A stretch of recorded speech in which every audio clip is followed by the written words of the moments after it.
Binabasa ko muna po yung kanilang pagkain kasi ang feeds po nila ay mas pag isinabog, pag hindi siya binasa at ibasta na lang ibinahog sa mga baboy, parang sumasabog, nangangalat. Kaya mas maganda tong ginagawa ko, wet feeding na lang. Ano? 1 minute na. Mas madali pati siyang ibigay, ibahog sa mga baboy. Okay na. Yan, nililinis muna. Nililinis muna namin yung mga flooring. Ligo muna. Tapos, linis ang flooring bago ibuhog yung pakain. Saka mas ganado silang kumain pag mga bagong ligo. Nakalabas na yung dumi nila, nakaihi na sila. Kaya pagkain nila, ganado sila.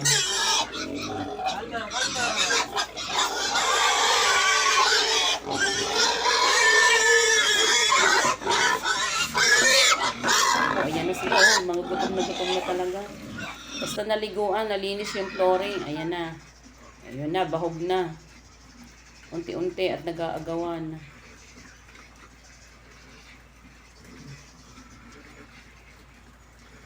Sa experience kasi namin, parang mas madaling lumaki yung baboy pag wet feeding kaysa sa dry.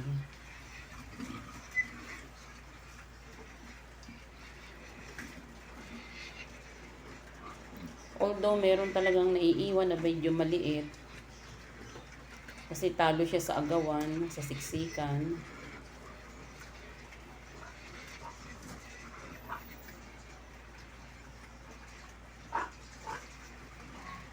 Ang hirap pala magpakain. Akala ko madali lang, pero pag ako na yung gumagawa, ay sus, ang hirap pala.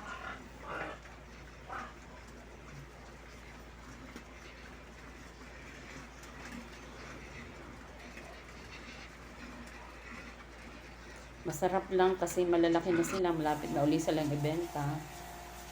Ito naman yung aking isang inahin na manganganak na siya this week.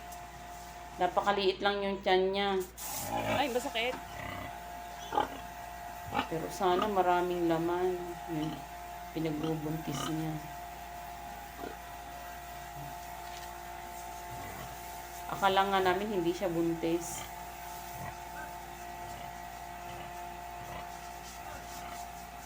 Pero nung malapit na yung due date niya, ayun, saka nahahalata yung tiyan niya kasi lumalawit na yung ano niya, yung dede niya.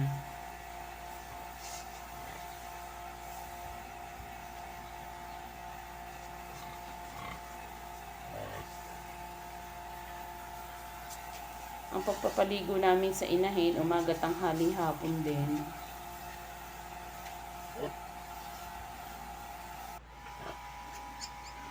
Ito naman yung aking isang inahin na bagong panganak.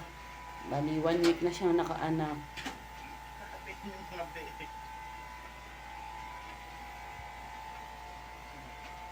11 dapat yung piglets niya, kaya lang namatay yung 3, hindi agad na iire.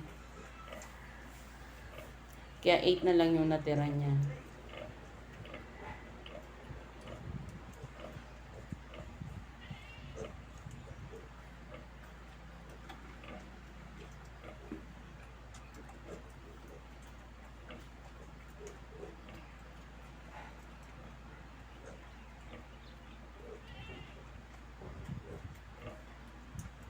Kakatuwa na yung mga biik. Ang lulusog na.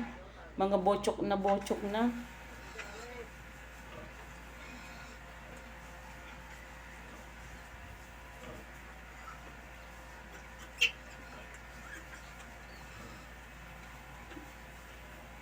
Ay, sus.